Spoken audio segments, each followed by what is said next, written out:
பார்த்தீங்கன்னா 65னா கடையில் தான் செய்வாங்க. ஆனால் நம்ம இன்றைக்கி தவாவில் செய்ய போகிறோம். லெக் பீஸ் ஒன்று எடுத்துக்கலாம். அதுக்கு அரிசி மாவு, பொடி, உப்பு, மஞ்சள் பொடி, சிக்கன் மிளகாத்தூள் மேரினேட் பண்ணி வச்சுடுங்க. நல்லா ஒரு 1/2 அன் ஹவருக்கு நல்லா ஊறட்டும். தவாவை சூடு பண்ணிக்கலாம். எண்ணெயை ஊற்றிக்கலாம். அதில் வச்சுட்டு சிம்மில் வச்சுக்கலாம். கொஞ்சம் எண்ணெயை ஊற்றிக்கிட்டு மூடி போட்டு வேக வைக்கலாம்.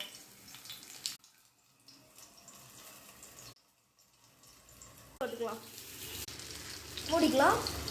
திருப்பி திருப்பி ஊட்டி இறக்கிடணும். பொறுமை தேவை. எண்ணெய் நிறைய சேவும் பண்ணலாம், டேஸ்ட்டும் டிஃப்ரெண்ட்டாக இருக்கும். தவா லெக் பீஸ் ரெடி.